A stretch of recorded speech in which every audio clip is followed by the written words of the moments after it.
Hey, welcome back to episode from podcast. I'm your host Juan, and as always, my co-host here with me. Hey, Trip. Itchy chap too. How's it going, baby? Good, man. You getting psyched? I'm not here, man. You getting pumped? I've been working on it. I've been trying to pump myself up, and I just can't.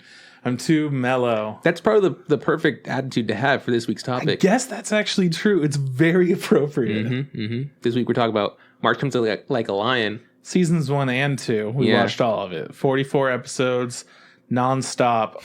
Just before the podcast. You could have stopped. You didn't have to do it nonstop. No, I finished it and then I was like, I don't remember what happened during all of those episodes. So I had to start from the top this morning. Well, this is a show that came out a long time ago. I feel like in the before time. Yeah, like 16 years ago, for sure. It must have been like 3 or 4 years ago, right? Like it came out when we were starting the podcast. And I remember like I liked it and then we dropped it. And then I remember maybe last year, you and I were talking, and I go, hey, man, I'm watching March Comes Like a Lion. And you go, dude, yeah, me too. And like we were like, where are you? And then we both just stopped again. Just what happens. And then we'd been talking about like doing it again for an episode. I'm like, yeah, we'll get around to it. We kept pushing it back. And then I was just like, well, 4 years after the second season aired, we are here. Yeah. I was like, we should do it. And you're like, yeah, we should do it. But we never said we were going to do it. And then it was like, I think it was 2 weeks ago. I was like, all right, you better get ready. It's just like, what? We never said we were doing it. It's like, I'm like, too bad. I'm already fucking halfway through season 1. Like, we're getting there. I mean, we were already halfway through season 1 when we talked about it. Yeah. I think you got to season 2 before I did. I think I probably watched it in bigger chunks than you did, though. I did maybe. I did 8 episode chunks. I did a 20 episode chunk. No fucking way. And then a 4 episode chunk, and then a 10 episode chunk. I don't think a 20 episode chunk counts as like a that's not a chunk unit and measurement. You watched the entire show essentially. You just fell asleep for the last 2 episodes. It was a really big day. I just like laid there and watched all of it and was like, I'm not gonna fucking forget about all this shit. I watched it all. Was that season 1? Yeah, it was half of season 1 and half of season 2. Okay, because I do remember you talking to me being like, yo, dude, March Comes Like a Lion's really bumming me out, dude. I can't watch this anymore. I was like, oh, it's okay, take a break. It's cool. And then you watched Given, and that cheered you up a bit. Yeah, Given was a lot more upbeat for my liking, even though they did have, more dark things. Yeah, difficult subjects. March Comes In Like a Lion was a big endeavor. Yeah. Anyways, we'll talk about that in a bit, but yeah, we will. We sure will. But guys, this is as high as Trip's going. If anything, he's going downhill, so just bear with us. Yeah, absolutely. Give me some bears, baby. All right, man. Do you want to start what you've been up to, or do you want me to go? Yeah, let's go. Let's see how you go. You tell me what the you's been up to. This week, we finally got together with my friends, which is you. Roll call. Sierra, roll call. Hey. Kyle, roll call. Hi. Beliza, roll call. Hey. That was pretty good. It's a pretty good Beliza. Your Kyle needs work, though. Yeah, it's fine. We finally got to meet up, and we had been talking about watching Lord of the Rings for a long time. How long? Over a year. Nice. Because I've never seen it. It's true. And I was like, cool, I'll just watch it on my free time. And you guys go, no, you have to watch the extended cut, which I don't know what that means. It means that the original one was like 2 hours long, and they cut out a whole bunch of stuff. Right. And this is just the director's cut, essentially. Yeah. If you've ever seen a director's cut of something, it's just a lot. That sometimes there's stuff in it that doesn't need to be there. But for Lord of the Rings, it's all things that flesh out the universe and the characters in different ways. I think I'm just going to watch the regular version. That are good. Yeah. But it's okay. We'd been talking about it, and it's something I was like, yeah, we should do it because I'm sick of, not getting any of the memes that you guys get and the jokes and stuff. But when it finally come down to actually doing it, I was like, guys, I don't want to do this. Like, I want to watch one movie. I don't want to watch all 3 of them. Yeah. Because we're not watching The Hobbits, right? No. No. Fuck you, Wes. I can't believe you watched all The Hobbits. What's wrong with you? Save us the second one. I remember that. Yeah. So instead, I was like, "Can we play a board game?" And you have plenty of board games. You don't play all your board games. Some of them are gifted to you or whatever. Well, you need people to play them. Very true. And a lot of the time, people don't want to play board games. I don't know why. I like board games. I like them too. I like hanging out with my brother-in-law Isaiah. He likes board games a lot. So I was like, cool. He brings out games and stuff. He usually wins because he's better than I am, but I still like playing. So we played Small World, which is a game that I used to own a long time ago with my friends. We all went like pitched in to get it, and someone stole it. One of our friends stole it and then bought a new one and then kept it for himself. So fuck him wherever he's at. So I had to. It was like a little. I was a little rusty with it. I remember like watching. I watched a couple of videos. Remember how it would play, and then read the, like saw the rules. Like, okay, cool, I can do this. I think I did an okay job teaching how to play. Oh yeah, you did a pretty good job. Yeah. I mean, there are some things in it that there just aren't rules. Yeah, you just gotta be like, well, yeah. Gotta figure it out. I like Small World. I had a good time. I didn't win, which I'm okay with, especially because I would have been kind of bummed to be like, hey, play this game I want to play just to have me win, ass. Right? Yeah. Because that would just, I feel like that would have been like, that would have taken fun out of it. But Liza and you tied, which blew my fucking mind because I didn't think it was possible. I was like, there's no way they can get the same amount of points. And Trip miscounted his pile of fives. I sure did. And I was just like, God damn it, Trip. And their goal before the game started, Liza was like, we're just all going to tie and make you lose. And so when Eliza won, I said, "Ha, you failed because you're the only winner." And then you tied with her, and I was like, "Fuck!" Because not only do you have the same amount of money, you also had the same amount of territories owned on the table. I was just like, "God damn it!" They literally tied in the only way possible. So it was so satisfying because as soon as we learned that there was a way to win in a tie, we're like, let's try to make it so everybody ties. Yeah. And immediately we know that that's impossible. But the fact that there actually was a tie, it was like, I feel like I'll never have as much fun with the game. Yeah. Because how would you even tie? It's just luck, man. It was crazy. Great. I played that game a lot, and I'd never tied with anyone ever. So that blew my mind. Good on you. Congrats on the win. Congrats on the win, Beliza. So yeah, it was nice to hang out with you and Eliza and Kyle. I've been seeing you for, I think, it's been a month now, right? It's been a couple, yeah. But I haven't seen Eliza and Kyle, and Eliza looks the same, except her knee's fucked up. She tripped over a tiny little piece of sidewalk, and I've never seen a bruise that bad in like years. You know, like as I get older, I see less bruises. Because people don't usually get hurt when they're older. Usually when you're kids. But Eliza's knee was fucked. And it looked like it hurt a lot. And Kyle, did you know he grew out his hair and beard? Like, did you had an idea? I didn't know he kept going. Oh yeah, he didn't stop. Yeah, I'd never seen Kyle with so much hair on his person. Yeah, he's got a lot. He for sure looked like a little Q-tip, like skinny. This week, I think he had a haircut appointment. He said, yeah. When I saw him, I made a castaway joke, and he was like, "Hey, good joke." People just keep cracking jokes at me like that. But he said, yeah, he's getting a haircut because he has to go to a wedding. I was like, good. That's a good call. I would absolutely get a haircut if I were you for going to the wedding. So yeah, so that was nice to see Kyle. Give him a kiss on the cheek. No big deal. Don't be jealous. He had a good time with that. I really enjoyed it too. I really missed him. So like, I was trying to beat him with a kiss before Sierra could. Ha! Sierra can't get his lips on him. Ha! I did. So that was fun. Other thing happened this week. It was my second week of like working out. Good. First week really hurt, right? By the end of like my Friday, Saturday, it was like mostly just like my ankle, one of my ankles really hurt, which I think I kind of just decided, I must have just tweaked it. Like I probably just twisted the wrong way because I don't know how to do anything, but it doesn't hurt anymore. And then this week, we did like squats and stuff with my arms. So my biceps hurt and my hamstrings hurt. So I've been like rubbing them. So I just I lay on the ground while I'm watching stuff and I'm just like rubbing myself and I go, I'm doing it right now. And it's like a lot of my legs and stuff. But it feels good. It feels good to stay active and stuff. And I don't know if I'd recommend the tempo to everyone because it's not like they do try to make it feel like it's super easy to do, but it's also like sometimes some of the workouts they're doing, I'm just like, this says beginner, but I don't think they've actually tailored it to like an actual what a beginner would be, like someone who's never worked out in their life.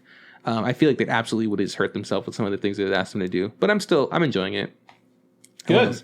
My dad's retired, and we've talked about that in the past. He's in Mexico now. Yeah. He hit me up and said like, hey Jose. He said, hey Juan, I need you to draw me a logo. And I was just like, what do you need a logo for? And he says, oh well, he's making like sausages now. And he's like selling them because even though he's retired, he still needs to do something. Yeah. Because if not, he'd like go crazy. So I was like, okay, cool. Like, what are your thoughts? He was like, well, all I want is like, these are the words I need on it. Like he needs like where it's made, right? And then he's like also need like my name on the top, and then a pig or something. I was like, okay, cool, got you. So my dad's for years had like these two metal pigs in front of his house, and when he went to Mexico, he took them, and I was like, oh, cool, I'll make his logo like just the two little metal pigs. And I sent him a photo over. I was like, it wasn't a photo. It was like a sketch, like, hey, like, what do you guys think? So I didn't want to like finalize it without them saying okay. And so I sent it to both my mom and my dad. My dad goes, I like it. It was a total Facebook moment, like the, hey, I like it, but get rid of the. Just do Facebook, right? Kind of thing. So the thing that it said at top was Productos de Calayo. And Calayo is my dad's nickname. So it means products of, him or whatever. And so he goes, hey, just one thing. Get rid of the de, just make it Productos Calayo. Just like, okay, even though you sent me the words. Yeah, specifically I was like doing it. And I go, okay. Said, yeah. And then my mom's like, oh my God, looks so cute. And then she like privately messaged me because I sent it in the group. She was like, hey, I don't know, if it's done or anything, but don't you think like the pigs should have like little holes on their noses so they can breathe, because it was just like a circle. And I go, yeah, Mom, it's not done yet. It's just like a draft or like a preview. She's like, okay, you do whatever you want, but make sure you put the holes there. If not, people aren't going to know they're pigs. It's like, damn, like I was like, I guess if they don't have holes, you just can't tell that they're pigs. It's not a pig, man. It's not a pig. So I finished that. Now I'm talking to Dragon Graphics to get some stickers done and hopefully get those done pretty soon. So that was fun because this week I didn't work. This week I got laid off essentially. Yeah. My sister was telling me that she's trying to get my cousin back into rotation, and then she goes, she goes, I was talking to her, I was like, hey, so can I have Thursday off? And she says, yeah, I'm having a problem making the schedule because like Brandon's coming back, and then like Blanca's working, and she's like, I just don't know how I'm gonna get them all their hours. And I go, cool, send me home. Like I don't want to fucking work here. And she's like, cool. Oh my God, thank God. I was like, is that okay? I was like, yes, absolutely. Send me home. I don't want to fucking, yes, please, So this week I'm unemployed. I have been doing things like, bank runs and, printing out documents and signing paperwork for whatever they need, but nothing like having to deal with assholes and, not wearing a mask. By the way, the mask thing is done now. So like, oh yeah, no, nobody in town's wearing masks. I'm still wearing mine. So now, I feel weird. Like I went to the grocery store to buy some like peppers and stuff. And like, I had my mask on and people were looking at me like I'm insane. I'm like, no, this is okay. This is like precautionary just in case. Like, I'm even vaccinated and I still don't want to risk, catching anything. So I don't see why it's a big deal. Maybe like 2-3 years from now, like I'll be more cool about not wearing it. But while I'm still out there to make myself feel comfortable, I'll still put it on. So I got laid off. And then I made that logo. So that was the work for this week. Sierra's going out of town tomorrow, driving off for the airport with her dad, and like they're going to Vegas to clean up her grandma's house because they're trying to sell it. She passed away. Mm-hmm. So she's going to be there for a few days. So you asked me how I was going to do without her. Fine. Absolutely fine. I don't need her. All right, good. We'll keep that. We'll leave it there. Yeah, that's it. That's it. No, I'll miss her. I'll just come hang out with you. We do have plans for dinner, which I'm super excited about. Thought she wasn't supposed to know about them. You straight up said, if you tell her about these, I'll fucking kill you. You just can't tell her what I got. Oh, okay. I get the greasiest lasagna you can find. Oh my God. I'm already getting hot thinking about it. It's You're looking hot thinking about it. Sierra doesn't even like the place we're going. She's not a fan of Frankie's. Yeah, well, Whatever, her loss. I can't blame her, You can't? It's intimidating. Yeah, it's Italian food. Yeah, that's true. That's scary. It is. The Italian food is scary. The last thing I want to talk about this week is Sierra and I had been going on this journey for a while, making our way through MTV's The Challenge, which is a TV show that you know nothing about, but I've always forced you to hear about how it's going. Yeah. I have officially finished the 32nd season. Hold on. I think it's the 32nd. Yeah, the 32nd is the 33rd season, which is the season before Sierra started watching with me as it aired on television. So we're completely caught up. God damn. And I've been keeping track about all of them, like where I'm placing them at. I haven't been doing that because at one point I forgot what was the challenge I talked about. So like, I don't know how far back to go back, but I got so many banked up. So one day I'm just going to come into the pod like, boom, episode this. I'm just going to keep going down and tell you like everything. But that's all I'm saying is that it's done. We did it. Pat on the back. Now we're moving on to Ink Master, which is another reality TV show where people tattoo and they win prizes. So 16 seasons of that, I think. Still haven't watched The Tester? What's The Tester?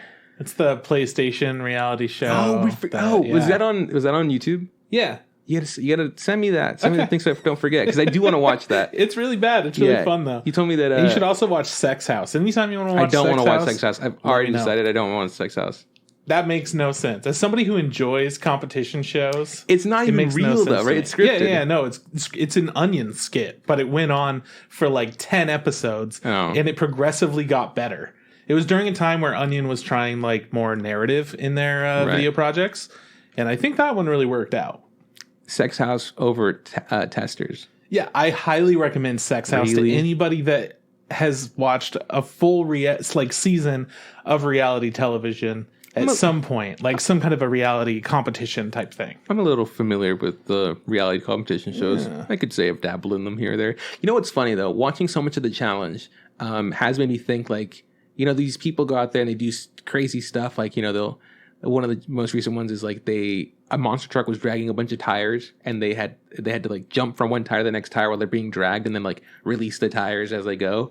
And I was just like, they're taking it so serious. And I go, wow, that's wild, because I'm pretty sure like in Japan, they have the same type of shows where they make people do absurd things, but because of the way they edit it and the way they bring people along, like it's just like a completely different genre, you know? Like, yeah. Like if a Japanese person saw the challenge, they'd be like, why are they taking it so seriously? They're just jumping from tires to tires. But then they're like, we're walking up stairs that are super slimy. Whoa, here we go. You know, it's like, wow, it's so nuts because they're both the same thing. It's just people competing in absurd challenges.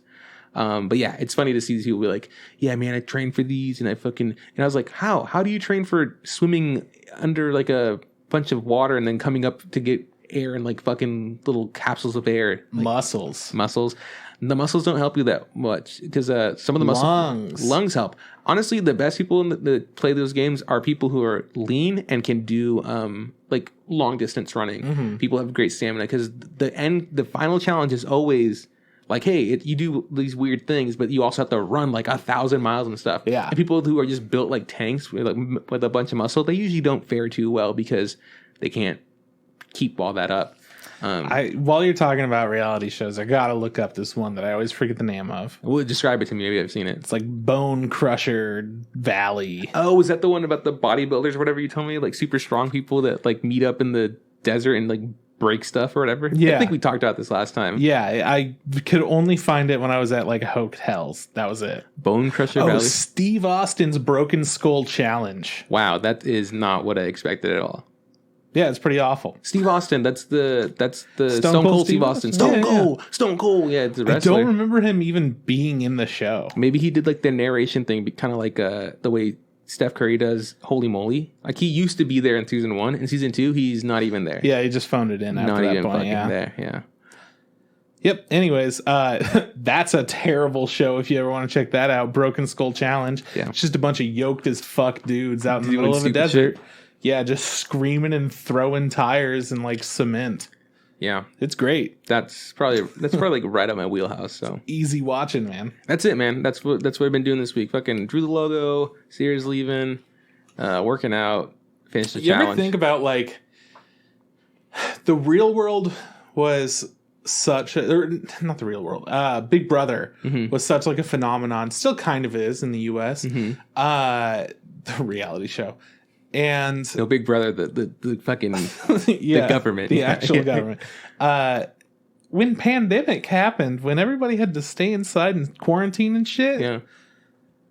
Do you think people were in there and they were like, let's treat it like Big Brother? They still did the show. No. I'm not talking about Big Brother. I'm talking about people. No, people in the real world. No, do you think people got like stoked and they were like, we're gonna get a buckload of peanut butter and jelly? No. You're gonna have to eat slop for a week. No. Tyler is going to eat bananas. That didn't happen at all. We're going to do challenges. We're going to treat this pandemic just like Big Brother. No, that didn't happen at all. But Big Brother did happen while it was, while COVID happened. I think they they had to like update them. They made them quarantine before they went in. Like they also did that with the challenge. The most recent episode of the challenge, they did the same thing. Like, cool.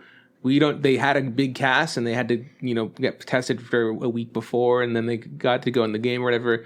But I think Big Brother in Mexico or somewhere in the UK had to be informed while the show was happening. They go like, hey, this is what's going on. The world has had this giant pandemic, like to let them know because they're supposed to have like no contact with the outside world. Completely cut off. I remember seeing a video of them being like told and they're like, they were terrified. And I was like, yeah, no, that would be fucking scary if you're like cut off from the world and you're just told, hey, BT dubs, outside it's fucking madness. Have fun though. But they knew none of them were sick though because they've been stuck in there for a month already. Yeah. I guess instead to worry about production not getting them also sick. So yeah, that's weird. But no, I didn't eat a bunch of bananas during quarantine because of Big Brother. Bummer. Yeah. It feels like a missed opportunity now. Yeah, we really fucked up. What's up with you, man? What have you been up to this past week? Just vibing, man. It's been E3, so I've been kind of looking forward to the E3 stream stuff that's been coming out. Can you give me some big hits, some big news, some stuff that I might be like, oh, that sounds cool? If I'm going to be honest with you, I wasn't very excited about much at all. They got that Tekken guy coming to Smash Bros. Yeah, they got that meme. That meme's pretty cool. When he's dropping the... Yeah, when it was like in the actual trailer, I was like, God damn, way to go, Nintendo, you the best. Fucking did it, yeah. But no, for me, Elden Ring is fucking up there. It's nice to have a trailer for that. Okay. It's made by the Dark Souls dude and George R.R. Martin. Okay, that's the one. Okay, yeah. Yeah. And he's the one that did Game of Thrones. Anyways, it's a video game made by them, and it looks so good. It's like Breath of the Wild, Shadow of the Colossus, Dark Souls, Sekiro. It's got like so many different elements from these different games put into the trailer. Is it based in the in the Game of Thrones universe or no? It's just its own unique thing. Written by by him. Okay. What about... It looks cool. Breath of the Wild 2, is that a real thing or is that a joke? I mean, that was announced a while ago. Okay, so there was a new like info about it. Okay, and stuff. Did they show anything or? Yeah, they showed a little bit of footage. Okay, check it out. They just put up the logo and they added too. Essentially, they're going for more of like a tie-in in a way with the story of Skyward Sword, which is just this repeating story again and again and again of having to go and like make sure that like darkness doesn't go out into the world. Right. That's Zelda every game. Oh no, darkness came out of the world. That Who one let that says out. Yeah, this is just a cycle. It just happens.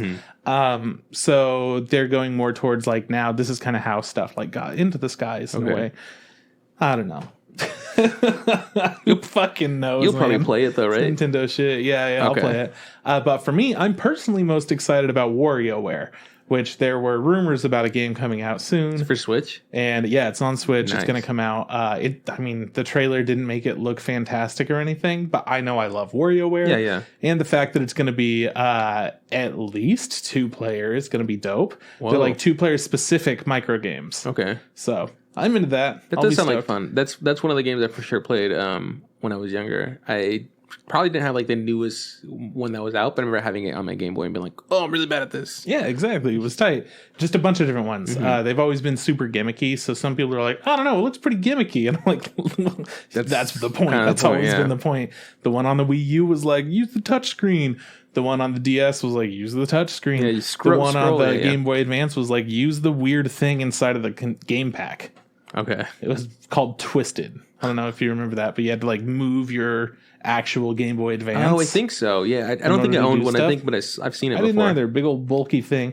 And then the one on Wii, of course, showed off the Wiimotes. So this one looks like it's going to be using a lot of the nunchucks. Yeah, whatever you want to call them. Is that what they're called? Joy-Cons. They call them nunchucks. Was the Wii. Yeah, that's interesting. I mean, I didn't know that was happening.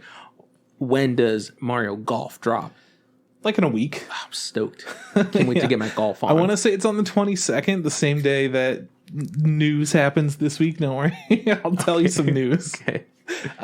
So yeah, that's going to be exciting. We'll be able to play some Mario Kart golf thing. Mario Kart. You think they'll have a mode where you get in the golf cart? No, because you got to run, right? You got to run. Fuck, they should do that. They should do Mario Golf Kart racing, like a little mini game where you have to race. Maybe they will. I don't know what's going to be in it. We're calling it now. It's happening. They announced another Mario Party, which at first seemed like it was going to be DLC for the old Mario Party that nobody really liked because it was too small. Yeah, I get what you're saying. Everyone thought this was going to be DLC because it was like, here are the best of. So it's some of the best maps, some of the best mini games from all of the previous ones. It's what the Mario Party 100 should have been on 3DS, I think it was. Maybe it was just DS. Nobody wanted it. Nobody liked that. This one, it looks great. Everything looks better than the game that they had put out before, but it's probably gonna suck. It's full priced, and it's still not many maps, and it's only 100 mini games. So, I mean, probably gonna pass on that. But I was excited until I wasn't. I still really do like Mario Party. It is a bummer that this last one wasn't good, and I get that it's not good because only you explained it. You explained it to me, and I was like, why don't you like it? I mean, these games kind of always sucked, Yeah. In some ways, yeah. My favorite one was probably the GameCube one. I think I played that one a shit ton. I would say the first on the 6. Yeah, I don't know. Good on the N64. I think I played one often. I think it was 3 or 2. Did it have a cowboy on it, or did it have something else? I think it was. Oh, it was a cowboy one. Okay, yeah, I think that one's 2. Yeah, played that one a bunch, but I think the GameCube one's the one I played the most, and it had the gimmick was it had that microphone one. Was that the Sun and Moon one? I don't remember it. Maybe, okay. But I think it was 5. Yeah, I like that one a lot. That was a good one. Yeah, but I maybe I'm nostalgic for that. So when I got this one, I was like, yeah, Mario Party, and then you're like, this sucks. I go, I guess it sucks. It does suck. I guess it sucks. It sucks that it sucks. Yeah. I'm bummed that this next one's going to suck too, but it's still going to be good. But it's going to suck. Anyways. Mario Golf's going to be good though. Mario Golf's going to be good. There's another Mario thing which is going to be good. Or at least it looked like it's going to be great. Is it one with the rabbits? Yeah, it's the new Rabbids game. The sequel to Mario plus Rabbids Battle or whatever the fuck it's called. Now they have another one. Is that the one where you had you would shoot each other? Yeah. That one kinda. Did you like that one? I loved it. It was fantastic. It got challenging later too. Okay. Like it started out as a pretty chill time, and then it actually became pretty rough challenges. Is that on the Switch? Yeah. Okay. And this new one looks really great. So I'm hoping it is. We'll see. Cool. Ubisoft does great stuff sometimes, and that was one of their good projects before. I never played the DLC for it, but it was all Donkey Kong themed. And people loved it. I watched a little bit of it and was like, yeah, this is pretty cool. I get why people would love this. But this next one is going to take place in like some kind of a space world similar to Super Mario Galaxy. So a lot of people are excited. There's going to be a Rosalina Rabbid, and they just seem apathetic and over everything. Like everything is just a chore to like be there, which I like. Yeah. That's a fun personality for that kind of a character. Yeah, for sure. She fits into the group well. And there's an obnoxious ass Rabbid star that's with them as well. So instead of the Rosalina Rabbid having a star companion, instead she just has like a stuffed star slingshot thing. Everyone else has like super technology guns, but like of course Space Princess just has like a stuffed star. I don't know. I like the comedy behind it. Yeah. It's just fun little bits. But one of the most exciting things for me is the 2D Metroid series is actually continuing for the first time in like 20-ish years, I think. Metroid, the first Metroid, just Metroid, was on NES. They made remakes later on, Metroid Zero Mission. And then the sequel to that was only on, I want to say it was only on Game Boy or something. So not many people played it. And then they made a remake of that on 3DS. Okay. I tried playing it. It was really slow. Wasn't super into a lot of the mechanics, but like it did feel like it was part of the Metroid games. Finally, the third one is Metroid Fusion. And holy shit, Metroid Fusion. Oh, no. Then it's Super Metroid. Super Metroid is on Super Nintendo. It's great. And then the fourth one is Metroid Fusion. It's the third of the Game Boy Advanced games. No, second? I don't know. It was a whole weird thing. But that was the last one. And it was so much fun because it just took everything from the previous games, added more speed. It was a little bit more linear, so some people didn't like that. I didn't mind it so much. So now they're coming out with the fourth Metroid game, which is called Dread. Metroid Dread. Oh, okay, not just Dread. Yeah, not just Dread. It still has the Metroid title. But you're being chased down by like this robot the whole time, and it looks very fast-paced and pretty cool. Yeah. I'm super excited about that. Cool. I've loved that line of games. I think so. I'm pretty sure I played the old one, but I for sure had the one that was on whatever the Game Boy Advance was. Like, this not the full chunk, the little tiny one. So I don't know which one that was. And then I played the one on the GameCube, and I was like, I can't get past this level. This is too hard. And just never finished it. So. Yeah. GameCube was first person stuff. Yeah. So they have announced a sequel for that, but they didn't show anything off. People thought that they might. But yeah, for this one, it's just a 2D side scroller Metroidvania. Cool. That's how it was. So like that's the OG. So that's cool. Nice.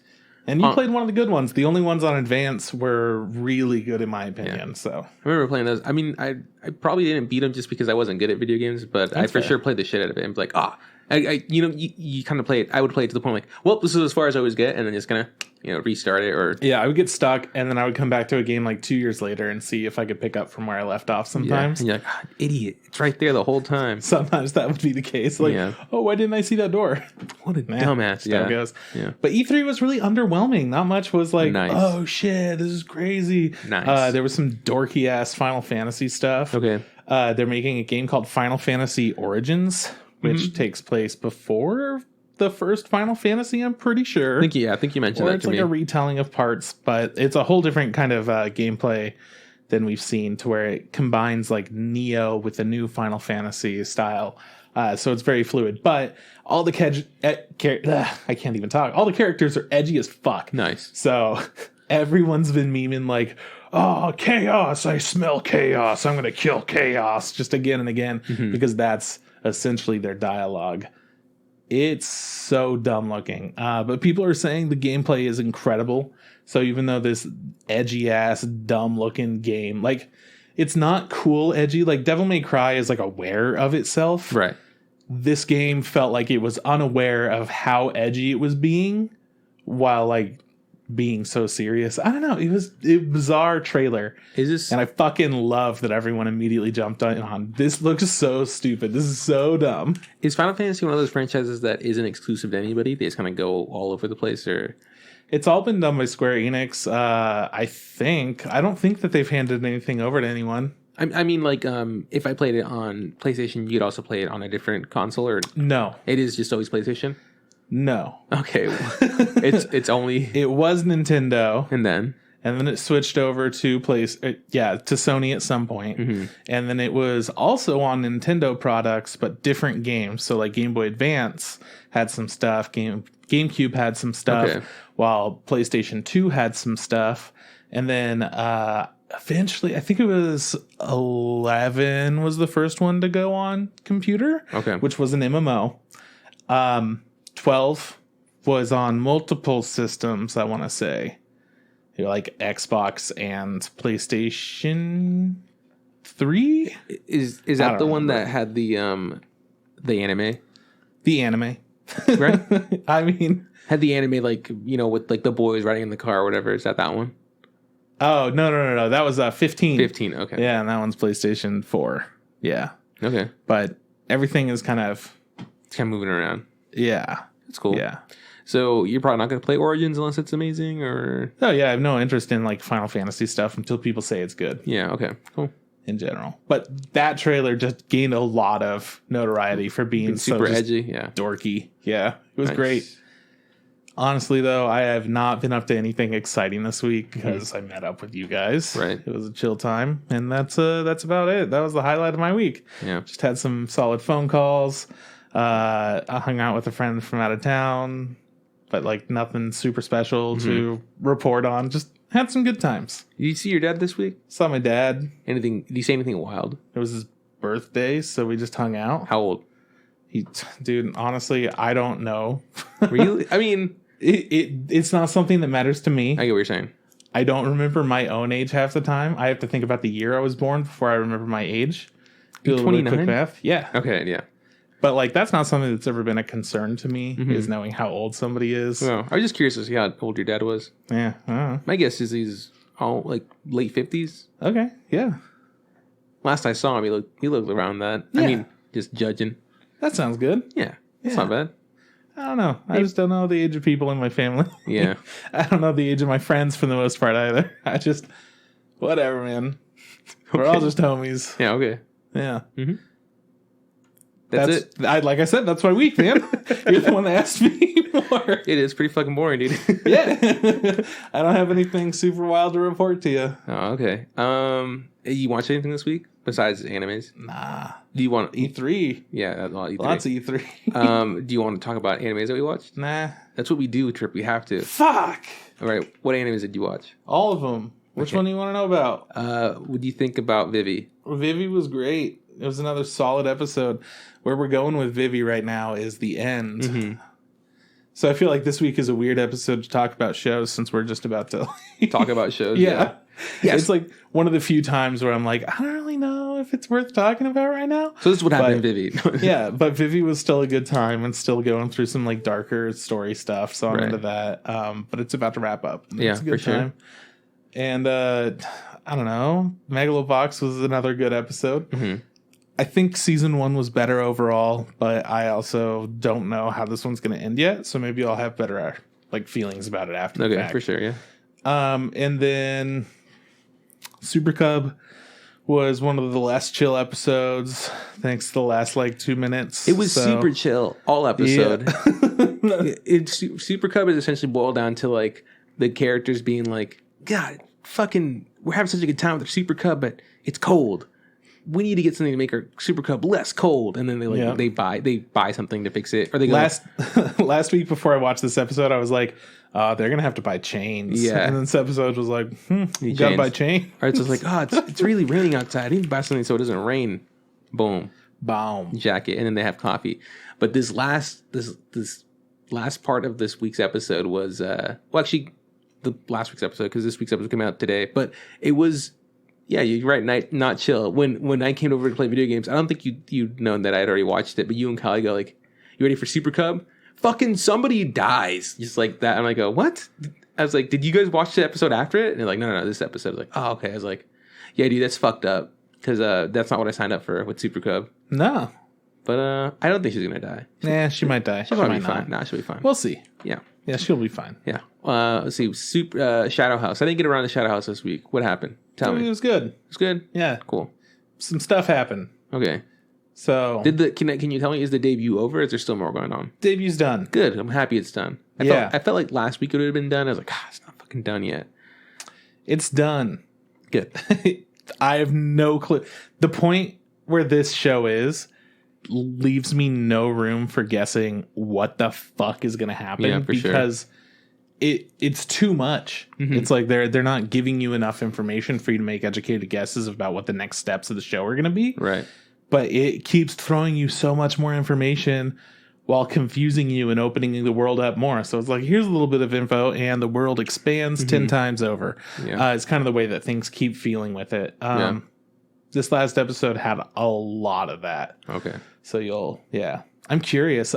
Just to give you a theory of what I think maybe wind up happening is some regicide. I think that there's possible regicide. Yeah. We'll see. Yeah. I'm a big fan of regicide. And there's a really big thing that we learned about for all the living dolls and how they can be influenced by the shadows. Right. There was a very big thing that we learned in the last episode about that. So what I'm going to guess is, the veiled dolls. I think that's what they call them. Right, the ones that have the face covered and they do like they don't have a shadow. They're just work slaves. And stuff. Yeah. I think that there might be a way to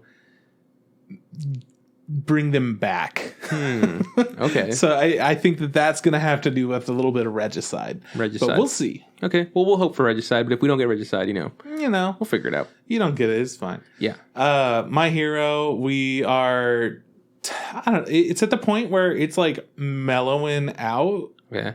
So it's still good, but it's like a recap of like, hey, here's kind of what we've been up to, and here's the new stuff going on. And then it goes to like Bakugo and Todoroki, who just did their hero tests. Right, to get their license. Yeah, because they fucked up. Yeah. And immediately after they get into a fight. Yeah, there's some crime, and they're like, we just got it. We're already out here fucking saving lives. Yeah. I thought that was pretty funny.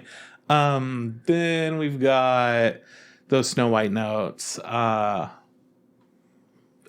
Just more people playing music in different ways, and people going, wow, that's really some music. Wow, that's music. Yeah. Looks like they did it in this style. Oh, what's he doing? He's fucking going on his own. He's not following the patterns. Hey, what's going on here? Just some music. Nice. Yeah. Just a bunch of music. It was fine.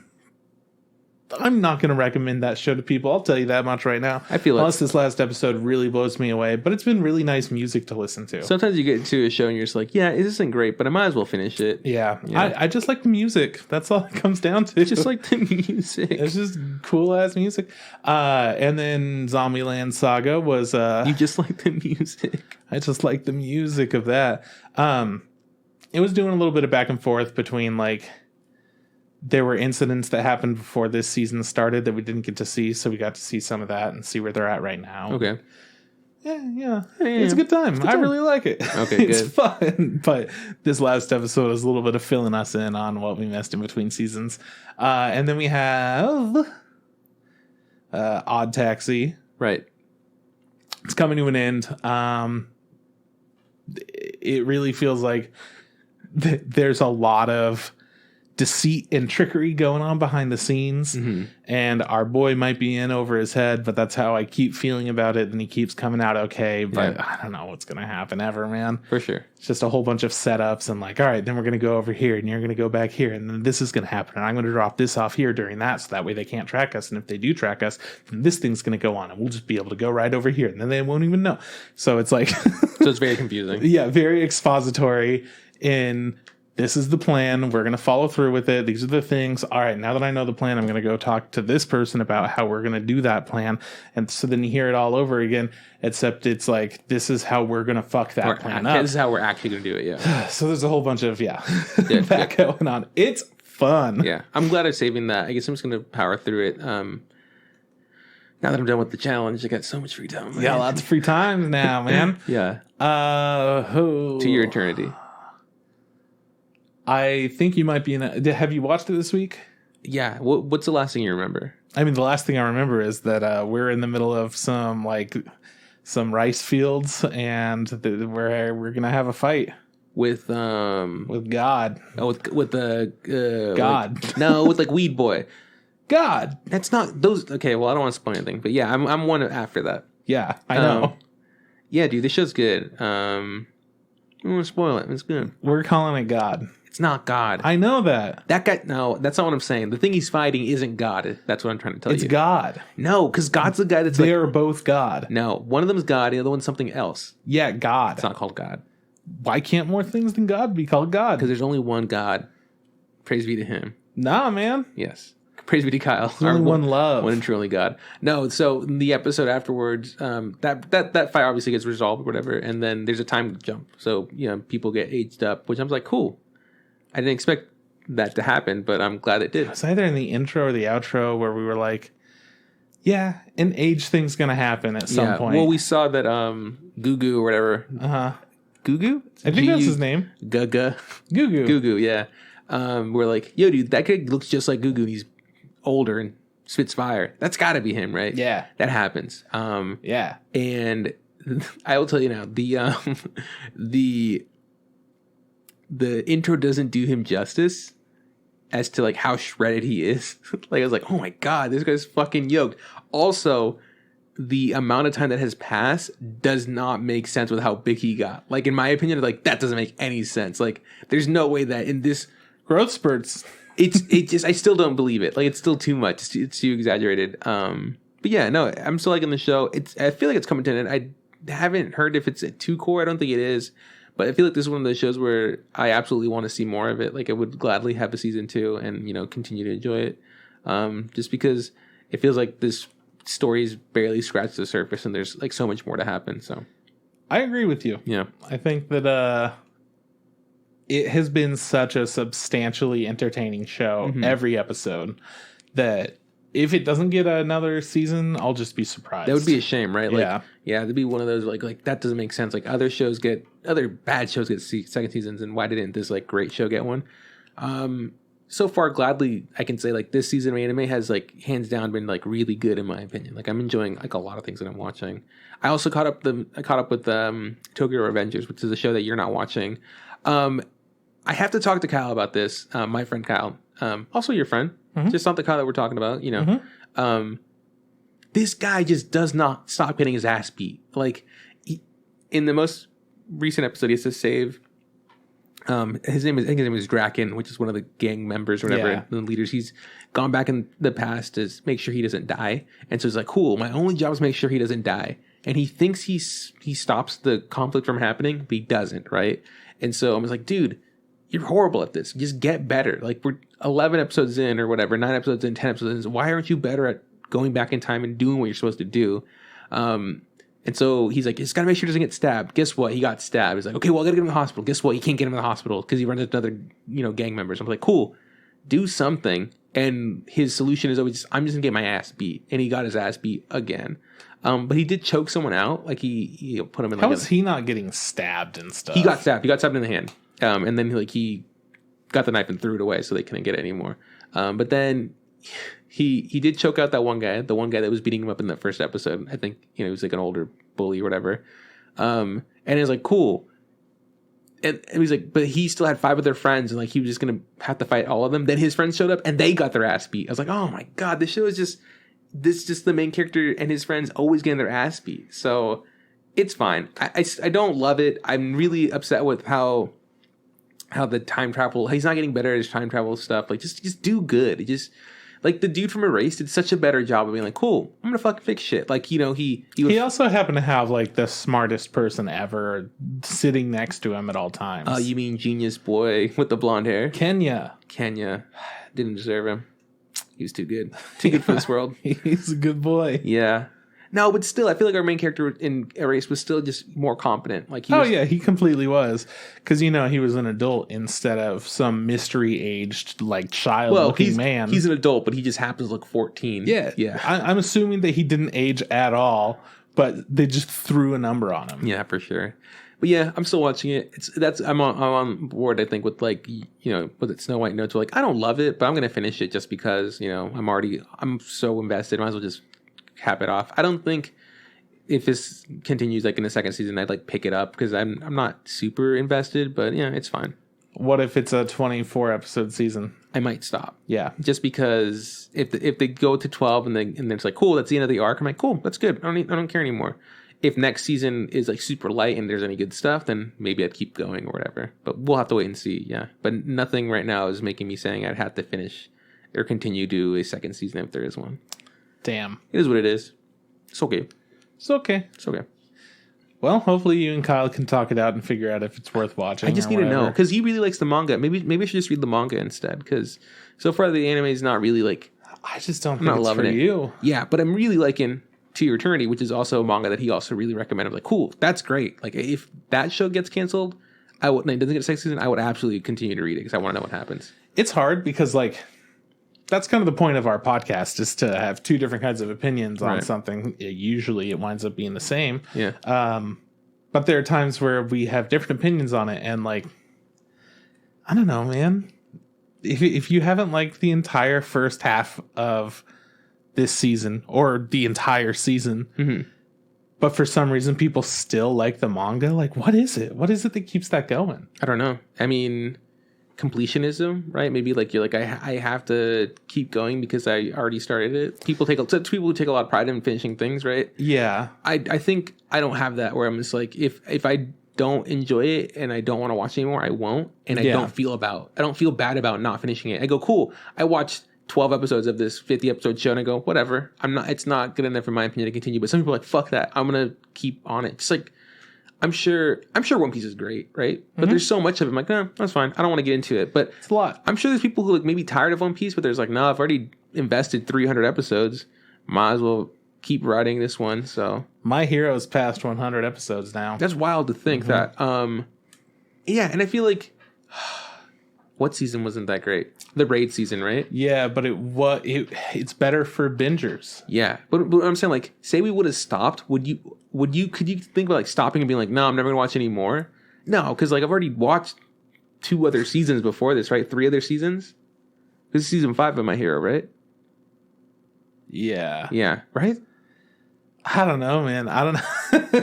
I don't know if I would just like stop or not. That's if what I'm saying. Like, having a good time, you might as well keep going. Like, you might as well fucking finish it. So like, I don't think I have that. So if the To Your Eternity came out and there's like, oh, season 2, I'm talking about Tokyo Revengers. Yeah. I'd be like, no, I don't really care. Like Jujutsu Kaisen or whatever. Like, that's still currently airing. And I was like, no, I watched, I think, 7 or 8 episodes and I go, no, I don't need to watch it anymore. Like, I'm okay. It is what it is. Yeah. I know people love it. Like, do I love it? No. Is it for me?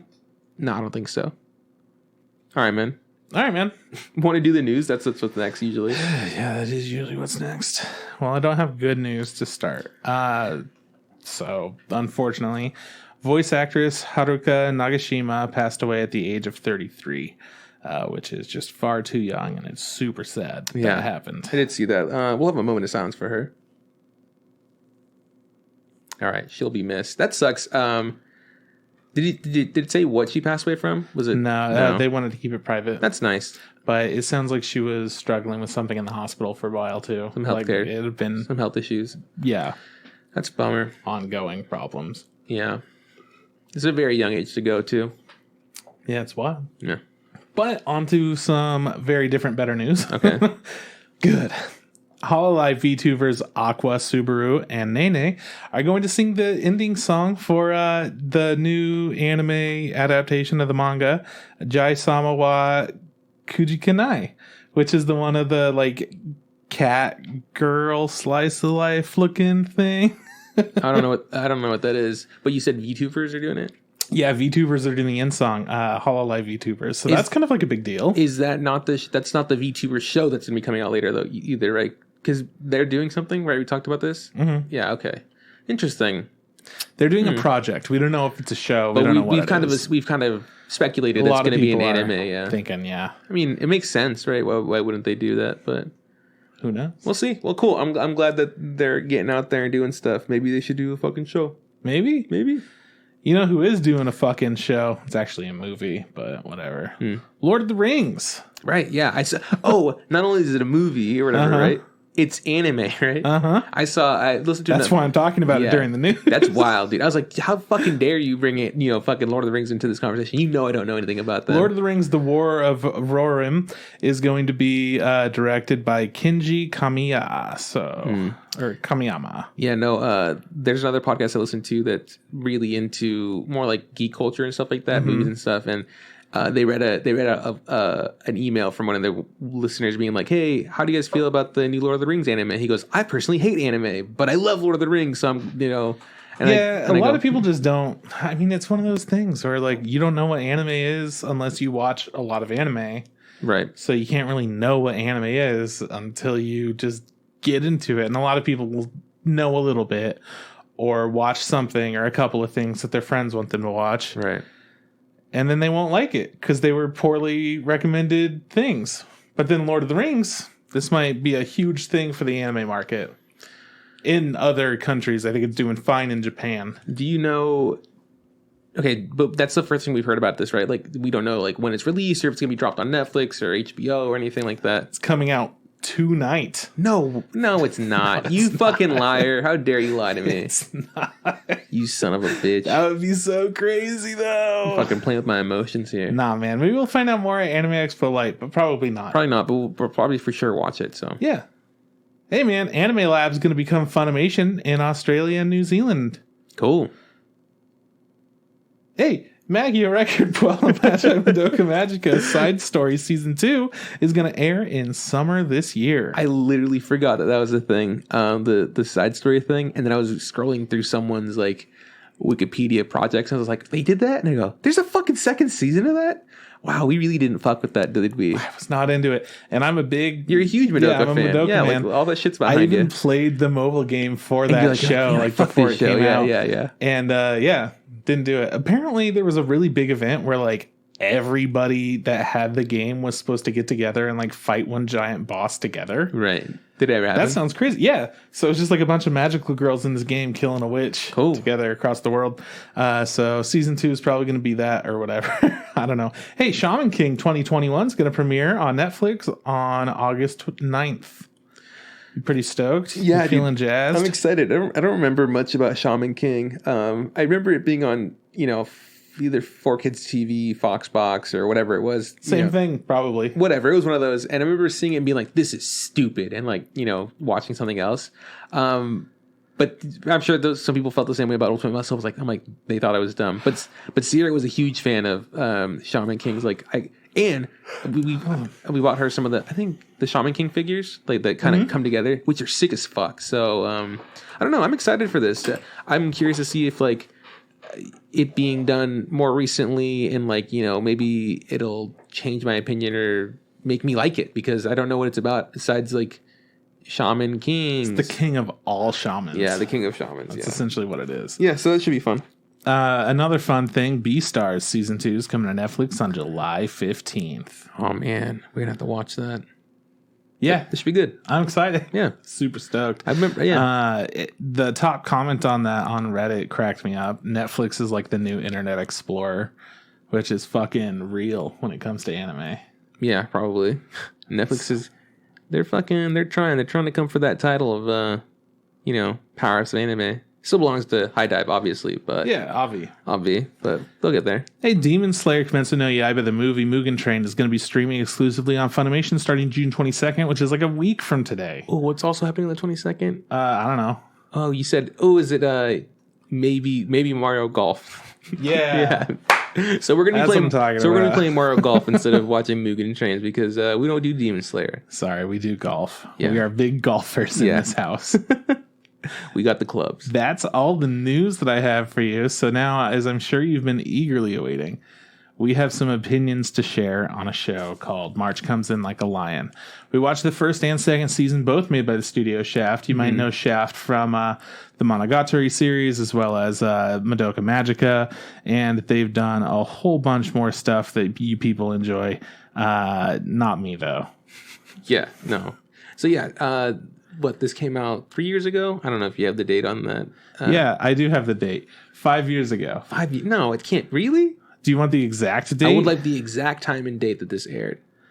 Well, sorry, it did come out in 2017, so Nice. it was 4 years ago. 4 years but it also came out in 2016. So season 1, probably season 2. Yeah, there we go. So it came out like 4.5 years ago. That's cool. So yeah, it's an Little an older one. It's a show. I think we talked about it a little bit beforehand.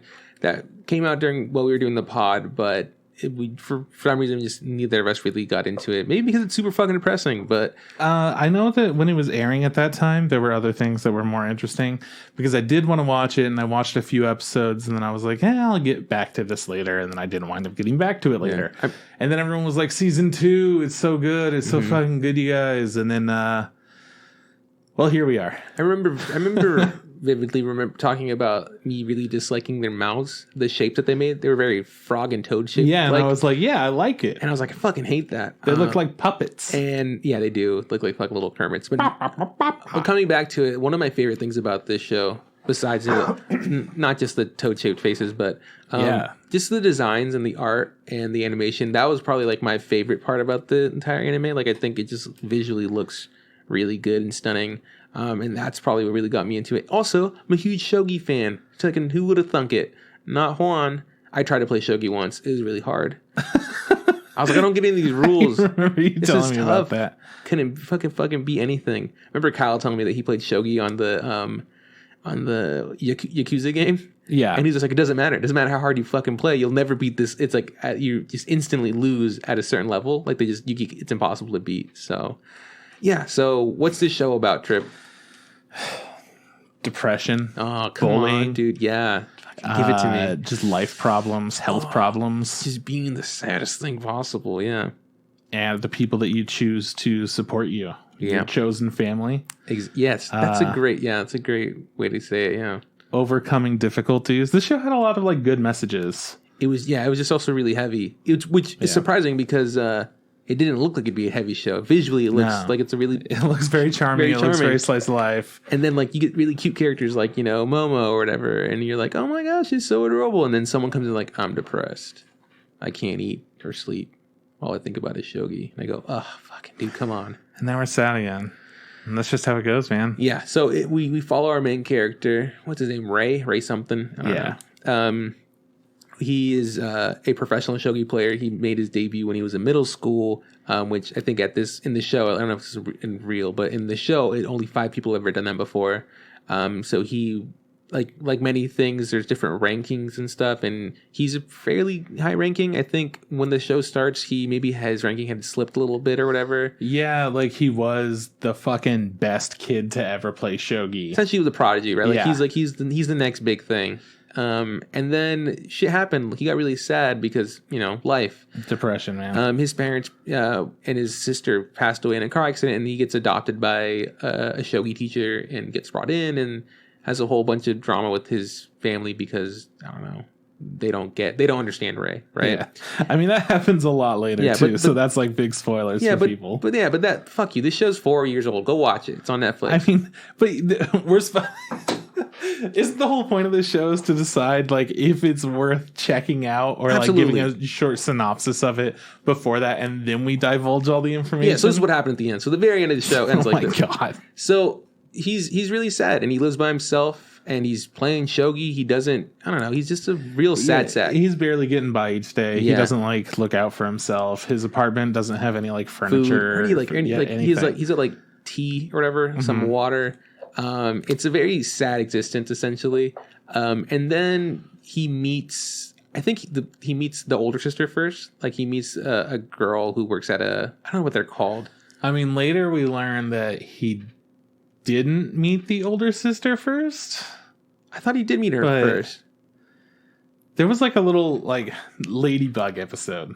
I don't remember Ladybug? That one now. Okay, it was like the end of season 1, and it revealed that he had an interaction with the middle sister before. Okay, when he was being bullied in school. Oh, okay. Okay. Well, he meets this family, right? And they essentially kind of like invite him to dinner, and they're really sweet, right? They immediately like in the first episode you get to meet them, and they're just so pleasant, very charming, very different way than the rest of the show, which tonally was pretty dark and pretty like introspective. Like we got to experience a lot of Ray's thoughts and just kind of his negativity about every situation he's in. They did a really good job of like visually showing us what he felt like. Like he felt like he was drowning a lot, and it's just like so we saw a lot of water, which is specific to his character, because there are other characters that experience problems throughout, and their issues are shown using different kinds of symbolism. Yeah, like some people. Yeah, like okay,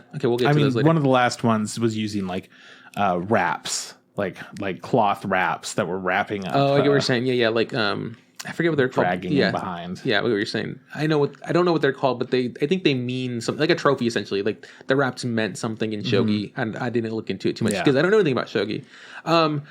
So he meets his family. They're really nice to him, and essentially kind of bring him into the fold and try to like break him out of his shell and like kind of rebuild him as a person. And it takes some time to get there, but eventually Ray does better, and essentially we just kind of follow him now, trying to become a better person, even though he's a good person, but become a more, I don't know, a kinder person, a more willing to meet other people kind of person, and not just because he was bullied and was treated poorly, he just kind of shut himself off for the world. And he's like, we're seeing him open up and stuff. And that's I feel like that's a lot of season 1, and season 2 is a lot of Ray helping other people, right? Because he's better by season 2, I feel like, in a lot of ways. Yeah, obviously he's not like fixed, and he's not like the best super person in the world, but he's changed to the point where in season 2 he's become more of that like, let me help you feel better because someone helped me feel better, and I like that, and it's really nice to see him get there.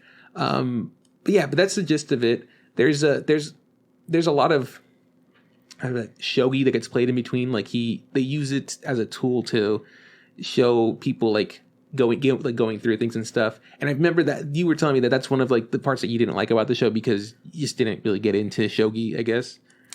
They didn't want to explain everything to you very clearly. A lot of the visuals that they use while they play shogi is just of the actual shogi board itself. You miss a lot of different parts of the shogi match. And it does all this to save time, because a game of shogi, of course, takes a long time. And I don't know, man. I just didn't feel myself being invested in this game. For those of you that don't know, shogi is a lot like chess. Yeah, but a lot harder. Yeah, a lot different as well. But that's the closest thing to compare it to, being that there are different strategies that you could use. There are a lot of different like terminology that line up with chess as well. It's like a lot of studies behind it, right? It's like one of those games where like you spend hours like memorizing it, like opening books and reading different like strategies and stuff. It's like it's really complicated, and I guess it's huge, centuries old. Yeah, it's huge in Japan, right? It's what they play, and I personally liked it, even though I didn't understand it at all. I remember we watched, what was it, Chihaya Fuyu, whatever, 2 weeks ago, 3 weeks ago, something like that. 3 weeks ago. Fairly recently, where was another sport or game that they played, which was this card poetry game, and I couldn't get into it whenever they talked about the card game. But for some reason, at least personally, I enjoyed shogi. Like I really enjoyed them talking about all these strategies I didn't know anything about, and then like you were mentioned like all the clicks and clacks of like them picking up the tiles and stuff. Like, I really liked that. And then it was funny when you mentioned that it was just a lot of them being like naming a specific character, like piece and then saying a number, like, you know, or a color, like silver 2, you know, B7 or like stuff like that. And I was like, yeah, something about that really, like, I really enjoyed it. But do I know anything about Shogi after watching the show? Not a fucking clue. Like, I have not become more wiser.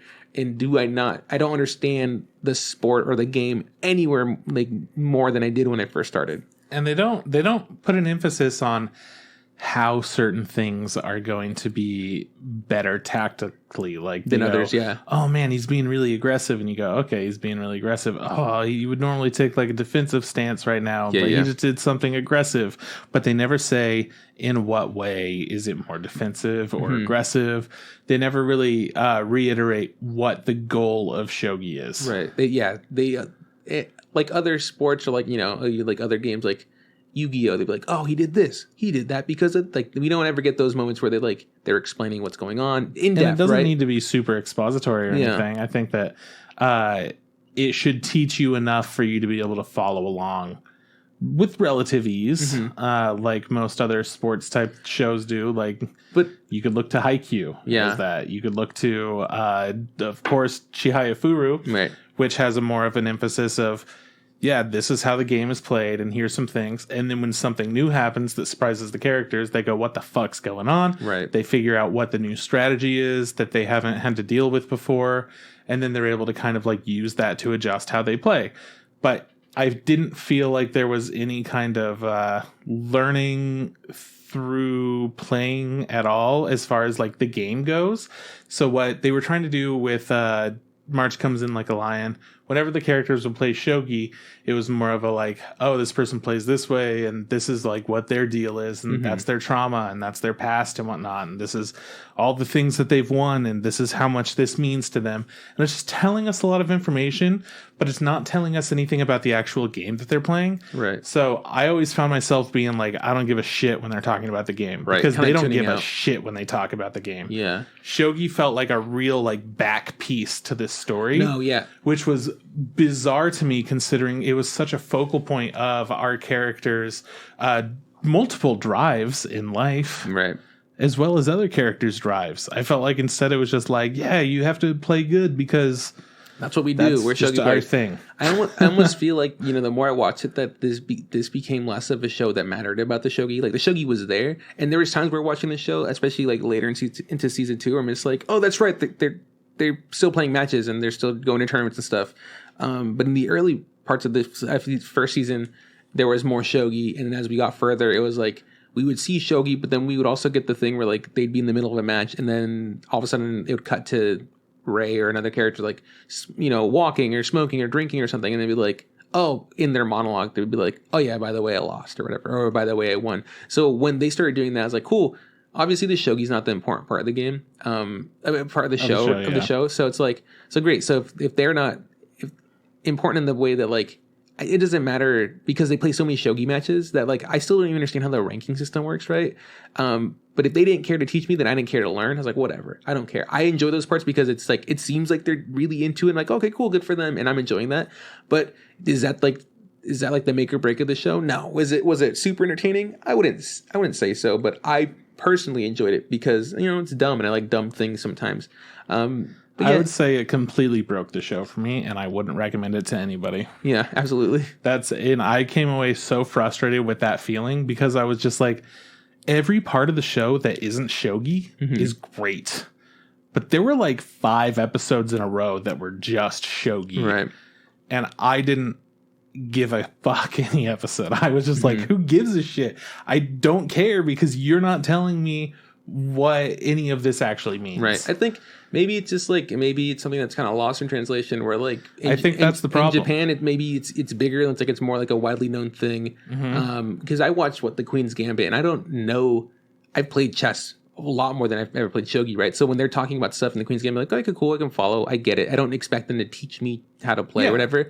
So maybe because maybe shogi's bigger there, and when we get it here in the States, and like they're making it for themselves. Obviously, it's based off of manga, so it's like, well, you either know or you don't know shogi, so they're not tailoring it to us or whatever. Maybe the card game like that we saw like a few weeks ago isn't as popular as shogi, so it's like, okay, cool, we'll do a job of teaching people what's going on, because maybe that's a more of like a colloquial local thing. Like, hey, cool, this prefecture or this fucking state, I don't know, in Japan knows this more than like the masses or whatever, because that's also a Japanese property, right? And it's also a sport that they have or a game that they have. It's just so interesting that they didn't take the time to teach us that with shogi, but maybe just because like, hey, you should know this because you're Japanese, maybe, you know. And that could absolutely be the case. That might be the case, and maybe that's why that's how we feel about this. Like, well, I haven't learned anything about shogi. I still really like the show. I really enjoyed it. But the shogi parts, yeah, were they super fun? No, I did think it was fun when people got really into it just because of the beautiful animations that we got to see. Yeah, but yeah, I don't know. Yeah. Okay. I really didn't wind up enjoying as much of the show as I would like to, because there are so many parts where I was having a good time, but the way that I watched it was in long segments, and it really drove home the point that like there is a lot of this show that I don't care about, right? That I wouldn't come back to week after week if I was watching it that way. I was watching it all at once, so it was a lot easier to get through those segments, but like I felt worn out. Right. I was like, this is too much work to get to the things that I care about. The things that I did care about, I really enjoyed. I thought that a lot of this show was fantastic. It was enjoyable watching the relationships between characters grow, but there was such a heavy emphasis on shogi without it actually saying anything during any shogi scene, that I just wound up being like, it was just a slog to get through for me. Yeah. But those episodes that I enjoyed, those were so enjoyable. Right. And the thing is, like, that's you felt that way. I didn't feel this was a show was a chore at all. Like, I turned it on, I watched it just as, you know, obviously didn't watch 20 episodes like straight like you did, but I watched it in large chunks too, and I enjoyed it fine. Like, maybe if I would have gone week to week, probably wouldn't have enjoyed it as much, because the show did do a thing where like we would see a problem. I think it was bigger in season 2. Like, we would see a problem, and like the entire episode was about that problem, and then the next episode was about something completely different. And I was like, okay, cool. And in my head, I think I'd forgotten about that thing, but because I'm keep watching it, 2 episodes would pass, and then it'd come back to that problem, and I'd be like, oh, that's fucking right. That problem still exists in this world or whatever. I just forgot about it because I haven't been seeing it. And at one point, I want to say we were dealing with like 2 or 3 problems at the same time, and I was like, oh man, I wish one of these would get resolved so I don't have so much on my plate. But even that way, like I enjoyed it. Maybe if I would have watched that chunk of, I don't know what episodes, it was probably season 2, those chunk of episodes week to week, maybe it wouldn't have been so hard for me to follow along. Maybe because I was like, oh, that's right, that happened so long ago, I had time to process it. But because I was watching it like just back to back to back to back, I was like what's going on? Why isn't this resolved? And I was like, oh, we get back to it later. But I think that was mostly season 2, especially about like the bullying episodes and stuff. I was like, oh fuck, it's one of these. This is gonna be a heavy episode and stuff. And then the next episode would be something super super light. We're playing shogi somewhere where it doesn't matter. It's like, okay, cool. And then eventually we'd get back to it. So I was like, oh, okay, that's right. We still got to figure out what are we gonna do with these fucking rotten kids? Which, by the way, the bullying part, hated, because they did such a good job of making it feel real and making me really mad about like just like the situation that these characters were in, right? Like, and even it made me feel bad for like the girl who's getting bullied, our main character. It made me feel bad for like the other classmates. It even made me feel kind of bad for the person that was the bully, because then we saw like her situation and then like her parents. It was just all bad. Bullying is bad. Don't fucking do it. Yeah, that shit was, but it was really good. I think they did a good job of capturing that horrible fucking nightmare that is, you know, politics in school and shit like that. So, yeah, I mean, I don't know. I feel like the bullying is where the show really picked up for me. And that took all the way until the end of season 1. So if you're not having a good time in season 1, it's hard to encourage you to keep going, because I'm like, there was more that I enjoyed, but it just took until the last like 3 episodes for sure of the first season. And as soon as it did hit season 2, immediately I noticed animation quality improved, the storytelling improved, like everything that I had problems with the show were improving. Even the shogi took less of an emphasis on the actual game that was happening, and they started going more into what the characters were thinking. So there was more enjoyable stuff for me in season 2 compared to season 1. For sure. but it was still so much that I don't know who I would recommend this to, if I would recommend it to anyone at all, because you're coming away with a different opinion on it, wherein the things that I didn't like, you enjoyed. I don't know why you enjoyed them. I know why I didn't like them. Yeah. But I can't recommend it to somebody because I don't know what makes you enjoy that thing. I mean, I don't know. I guess I can't explain it because it's not good. The shogi part doesn't do a good job of teaching you, which is your biggest concern, your biggest issue with it. But it doesn't bug me. Like, I don't fucking care. Like, I'm still having a good time watching them play this thing that I don't understand, but I'm enjoying it. I mean, there's no real reason why. Like, I don't feel any different about, like, would I've enjoyed this a lot more if I knew how shogi was done? If I, like, by the finished all of this, I'm like, cool, I understand shogi. Like, maybe, but I still enjoyed the entire show. Wasn't perfect, obviously, but it was good. I don't think I'd recommend this to people just because I don't know a lot of people that like this kind of show. Like, it's slice of lifey, there's like comedy in it, but it's also like sad and dark, right? So it's like there's a lot of things combined, and it's not like the people that I hang out with, they're not gonna be like, oh, cool. They're not gonna want to be down to watch this. They want to see punches and shit like that. I'm like, cool, this isn't for you. Maybe people who like, you know, the really nice like art and animation and like, you know, stylized things like that, like maybe. But like if season 1 is so hard to get through and that season 2 is the part that you like, right? That'd be hard to recommend people because like, cool, you can't watch season 2 without watching season 1.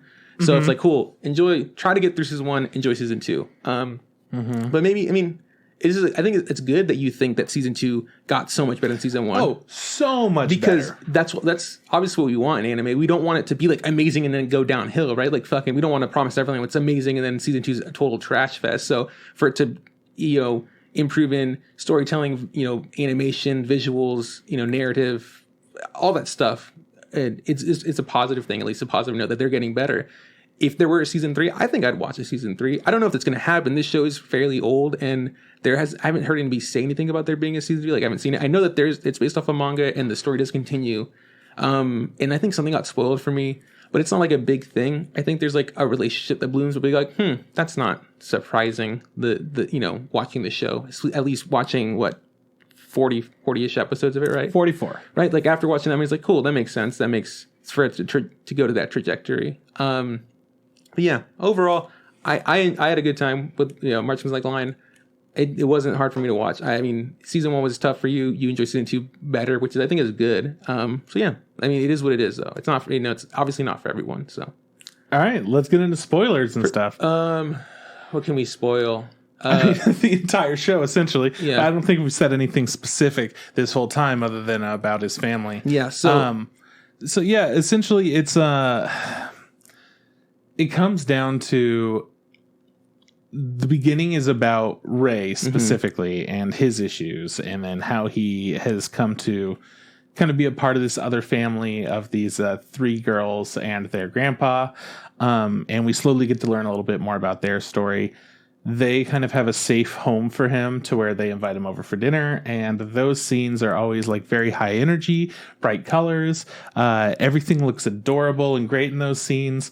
And it's just a lot of laughter. And then Ray is either feeling sad or feeling good. And the characters kind of comment on it and they worry about him. Yeah, they're trying to like break down those walls that he's built up, right? And I think he's just so used to not being accepted where he goes. Always just kind of being the odd man out. So when he goes to like a place where like, oh cool, none of that bullshit matters. We like you. Just enjoy us. Enjoy our food. Which, by the way, they make really nice looking food in this show. Food and like desserts and stuff. Where it's like, it always looks super tasty. Oh yeah. So yeah. So there's like just chipping away at him, and I think he gets to, I don't want to say like maybe midway through season 1, maybe a little further past midway. He gets to that point where he does kind of open up and become that person, like that's willing to let other people in, because he makes friends with, what's the fuck's his name? The super rich boy, his rival, you know, really quick. Because I was thinking of him as that cat boy. His name is Harunobu or Nikaido. Yeah, Nikaido. So Nikaido is a character who we actually meet early on in season 1, and when we see him, he is kind of played as like, oh, he's just this annoying character for Rei, right? He doesn't like him. And it's not until we get later that we see that Nikato's actually like a really good guy.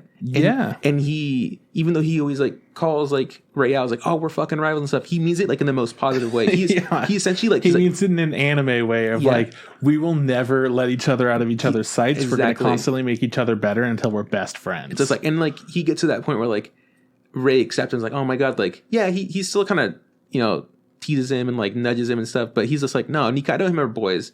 But it takes a while to get there, and it's really cool to see Rei open up and become more friendly with people. Like he essentially takes it upon himself to teach, like, study shogi himself. So he even gets invited to like a shogi group of like, hey, come and hang out with me and 2 other guys, and we talk about shogi. And like even seeing him like enter that situation, it's just like, oh, he doesn't know how to do it, and eventually he becomes, okay, cool, I can participate. And it's not easy at first because he doesn't know how to hang out with other people and talk about this thing that he loves so much.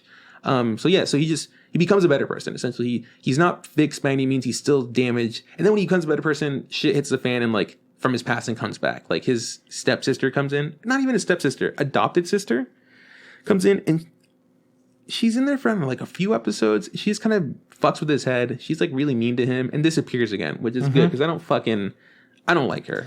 Yeah, I liked her being a part of the story, though. I think that it added a different element to it that was very real. Right. Is that you can try to escape your problems, but sometimes they find you in different ways. So you need to learn how to address them in new, healthy ways. Right, because the relationship's very strange because she kind of blames him for like taking her father's affection away from her family, right? And Rei feels bad about that. So he's like, cool, I essentially broke up this happy home and stuff. So he's like, I'm going to, excuse myself. And I'm just going to do my best to, avoid that. But that upsets the dad or whatever. And so then it kind of just trickles down to the rest of the family. And she hasn't forgiven about this. She like blames him for stuff like that. But she's also, I don't know, she teases him. She like fucks around with him and stuff on purpose because she likes just messing with him. And Rei doesn't know how to handle in that past. He'd essentially just shut down. But as he's working on himself. He's kind of learning to deal with like things like this. Like he can't just turn himself off. He's got to be like, cool, she's a part of my story in my life. So let's see how we can handle this. I don't think they leave on bad terms, but they're not like buddies by the end of like their interaction, right? Yeah, no. It more so becomes just like she is jealous that he has people in his life that take care of him and treat him well. Right. And she is still trying to find that in her own life and doesn't know how to let that happen. Yeah. She's for sure looking for that kind of stuff in the wrong places. Like, and it's like fairly evident that like she's not doing the best of things. We later see that like in the very last episode of season 2, like the first 8 minutes is because after that happened in season 1, we essentially don't see Rei's adopted sister or adopted dad until like late season 2, which I thought was super odd just because it was supposed to be the end of season 2, right? And it just felt such a strange moment to bring all that stuff back up. Yeah. But she's mentioned, and I think she says like, yeah, she's working a temp job or some shit like that. And the younger brother who maybe we saw him in flashbacks, but essentially he reluctantly gave up shogi and just kind of became a shutaway and played video games and stuff. He's now at a prep school or like a private school. Yeah, and the mom's like doing this weird monologue about like how she doesn't like Rei, but she feels bad for like the way they treated Rei, but she feels bad for the way she feels, right? Because she's just like, I'm glad you left because if you would have stayed, you would have destroyed our family, right? But I feel bad that we had to essentially shun you and have you go away because you were just a kid that like just recently lost his mother and father and his sister. Like you needed help and that couldn't be us. Which was just I didn't expect to ever have that moment in this show, especially the way season 2 was tracking near the end of it. Yeah, I'm with you. Right. I was like, oh, we were like doing like classic, anime tropes, which is like studying to get into the high school and stuff like shit like that. And then this 8-minute section happened. It just felt really out of place. But that was essentially a lot of the big drama from season 1. Season 2 has a huge focus on Hina. Hina became more relevant there was a little moment in the middle of season 1 where they like Rei and Hina will meet up after class and they went and like went to some shop to get ice cream or some shit like that. Maybe, yeah. And then her crush shows up there as well. Right, super tall, handsome baseball boy. Yes. Yeah. So he shows up and he's like, holy shit, dude, you're the guy who's good at shogi, right? My grandpa loves you. Yeah. Yeah. So there was that whole thing. So that was kind of the spawn of Hina and Rei's personal relationship. Right. And then near the end of season 1, we get to learn a little bit more about Rei being bullied in the past. And then Hina comes around and is the person that like helps him out and brings him out of that and like makes him realize that there are other people that are nice out there. Right. And then Hina's whole storyline spawns with her getting bullied, and with Rei and Hina building this like closer relationship in some ways. Yeah, which is really sad because like obviously that character was just a good person. She wasn't even the one getting bullied. Like it was a friend of hers getting bullied, and she just became that helping hand, and it just bled over into cool. You're the next target after that girl left, which was brutal because she's such a loving, kind character. Essentially, Rei really cares for her. Not I think in season 1, not super romantically, not until like we're getting later into season 2, but more like he sees her as like oh, you saved me. Like you're a very kind, like warm person, and I think like I'll do anything for you because you're that good person, essentially. But then they changed the narrative too quick. Yeah, they did eventually. Yeah, eventually it was like, oh, this is getting romantic. Yeah, which that's my problem with this, I think. Yeah. Is that it does have that message at the beginning, the first season of like, this is your family that like you choose and they chose you. Mm-hmm. This isn't something where you were just born into it. Right. Like this is the people that you're comfortable with and who you're going to be able to like spend your life with. And then they kind of twisted into a romance at a certain point, which feels a little weird for me just because the message used to be like, these are the people that you're comfortable around. These are the people that love you. It was a different type of love. It wasn't the romantic love. It was that like that it unconditional was a literal family love. So this to me feels like, all right, so the sister and brother are crushing on each other, which feels like stepbrother. I'm not into that. So obviously, like they're not related, right? They're not. So there's no issue there, right? They're like they're not actual siblings. They just care for each other that much, right? Because that's where there's a couple year age gap. That's another issue that I thought about too. But when you think about it, like I think it kind of works itself out in some ways. He's 17 when the show starts. She's like 14ish. He's in middle school. No, he's in high school. She's going to be going into middle school. Now, by the end of the show, he's 18. She's 15. So that's a 3-year gap. We've talked about this in the past. I hate bringing it up, but the whole like age of consent's different in Japan. Whatever. It's just different. But like also when you think about it, say once they're both out of high school, they're adults, right? But 3 years isn't that much for you and somebody that you like to be in a relationship, right? But I do agree that I didn't really feel like the vibe was super weird until like late season 2 when I was like, there's a moment where Hina gets sick and has to stay home. And then there's a character, she's the aunt. She's just like, you left her home alone with a high school boy, and everybody does this thing. It's like, it's just Rei. He's just a good boy. And she keeps saying like, what if something happens? I go like, yeah, what the fuck if something happens? I was like, I don't like this. This does make you feel kind of uncomfortable. Like, and they kept saying that joke over and over, and I didn't think it was funny. It was unsettling and uncomfortable. I didn't think it was a joke. I thought that it was just they're teenagers. Like, what if something happens? Teenagers are teenagers. I think they're full of hormones. I think the joke isn't like a joke that they were having. It was like a joke to like the audience, essentially being like she would say, what if, because she was super concerned, like, what if like he's a teenage boy? It's like, what if something happens? What if something happened to Hina? And then like the grandpa, they would like make this weird smile and they'd be like, oh, Rei can do no wrong. Rei's such a good person. It's like, yeah, I mean, this is a guy you've known for about a year. Like, you don't. That's them saying he's a very sweet person. She's in good hands regardless. It just, if they were to hook up or whatever, at least it's with Rei. It just, that part made me feel uncomfortable. That joke. So like, you got to work on being a dad. No, fuck that. No, hell no. You got like 20 years. No, but you got to work on that. So obviously it is kind of shaping for them to be a couple in the future. If a season 3 were to happen, maybe, right? I'm pretty sure they've had a crush on each other since season 1. Yeah, but it's nothing. But there's nothing there's nothing substantial. There's no holding hands, kissing, hugging, making out, stuff like that. I didn't like the romance in it personally. Yeah, I don't think it was necessary. Felt a little shoehorned in for my liking, but whatever. Yeah, I would have rather have him hook up with like the older sister, because she's an adult. Well, I felt like we already had Hina did have a crush on somebody. I think she still has a crush on him, actually, because and she has a crush on Ray at the same time. But I feel like it's for sure. I mean, it's more evident about the other guy because she audibly talks about it. She brings it up to Ray, and Ray like kind of helps her out with it and stuff like that. So I was like, oh, obviously there's that, that A1 that you like, and then there's the scraps over here. Here's Ray. He's the emotional scraps. He's the guy you settled for, essentially. Even though he's making good money doing shogi, which I don't know how much to actually make because it's never explained. It did go into that. How much does he get paid?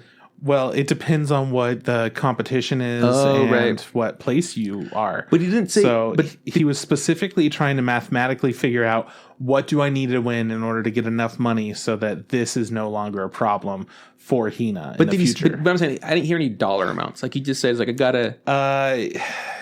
He's making like hundreds of thousands. Damn, that's wild. If he wins everything, bro, we should get into shogi. If only we knew how to play. If he wins everything, big competition, they've got money. Right. Like, that's why him and the other guy during an episode just, looks like we can't get the train. I'm just going to book us some hotel rooms. I mean, you'd have to. There was nothing else they could do. That was an episode I really liked, actually. I really liked him having, talking to the, I don't know what he's called, but like their grandmaster, essentially, like the best shogi player in Japan, seeing what his deal is, because he's kind of shown in the show as like this ghost, this phantom that no one really understands, that he's just perfect. Turns out he's not. Fucking homie's, deaf. And I guess he's gone to many medical professionals, and they're like, yeah, when you get stressed out for the last 10 years, you've like slowly just lose your hearing and stuff. So he has to like fake his way into just life, essentially. Cause like the guy that runs the shogi things is like, hey, don't tell anybody about this. Just like, we'll keep it hush hush. That way no one gets a leg up on you. But it's just so weird, right? To lie about like this disability that you have. Why not let people know and kind of be like the face of like, hey, look, I have this disability or whatever, but I'm also this fucking grand champion, essentially. Just for the drama. Yeah, I guess so. But I did really like that. I was like, oh, cool.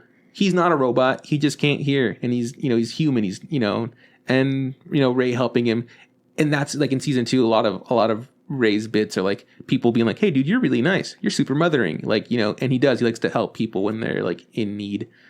Small things like, fucking helping clean dishes when they're doing like a festival, to like, hey, let me help this deaf man, safely through this town that we don't know to a hotel and make sure he's, okay. Like shit like that. Like that's super heavy. Like, I don't know. Like, if I would have thought to do that, like if I saw something like, oh, hey, how's it going? Like I would maybe would have not have put 2 and 2 together that the dude couldn't talk, because the dude, no, he could talk. He couldn't hear, right? Because the dude never said anything. He could have been like, oh, hey, by the way, Ray, I can't hear you. You want to, like, he could have done anything, but no, the dude was just like unwilling to break his super secret code that he couldn't hear shit, which is just kind of wild to me. Fucking anime. It's insane. Yeah, parts of the show were really fun. Mm-hmm. Parts weren't. Parts were a little bit slower than others, and there were some unrealistic things in there. Yeah. That felt fun and fine and fitting, and other things that were unrealistic that felt a little out of place just due to the heavy nature of the episodes. Yeah. I don't know. Yeah. So it tonally shifted all over the place. Right. I still had a good time with most of the show. Yeah. You know what I really liked? Intros and outros. I really enjoyed them. Here's my thing. I don't think that any of them had like anything unique going on that made them like, oh man, this is like one of the best. But the music was great. It was charming for the intros and outros. There were beautiful colors, beautiful animations. But in general, none of them did anything where I was like, whoa, that's blowing me away right now. I can't say that they're like, it's like anywhere near the top of like, these are the best of all times. But I enjoyed the intros and outros for the entire show. Like season 1 and 2, whenever they did it, like, oh, like every time a season, like the new outro came up or a new intro came up, like, yeah, this feels right. This feels like good. They're like doing some really cool watercolor animation. I really like the colors.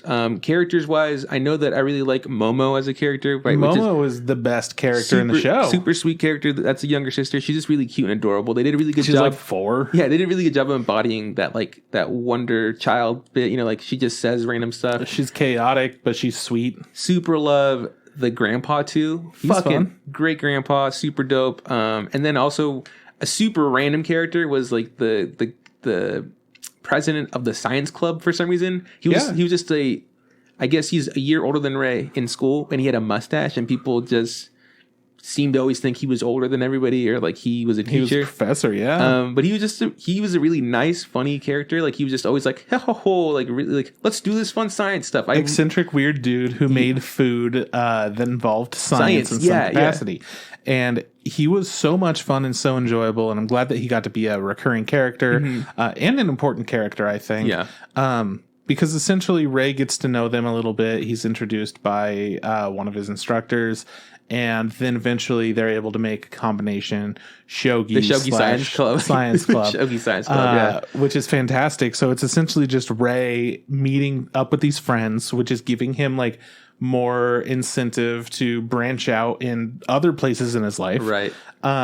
And then they get to have somebody else who gets to encourage them and be like wowed by everything. By their science. Yeah. They're like, look what we made. And like the teacher's just like, why? That's weird. And then Ray's like, the fucking dope, dude. Dude, you made natto. This is amazing. This is delicious. I'm like, oh, thanks, dude. We made it behind the gym. You know, shit like that. Like, so obviously the bits were always funny. Yeah. It was always the same joke too, of just like, oh yeah, we got these crops from up on the roof. Yeah. It's like, you're not supposed to do grow that. Stuff. Yeah. Every time. That was the bit of him being mistaken for like a teacher and stuff.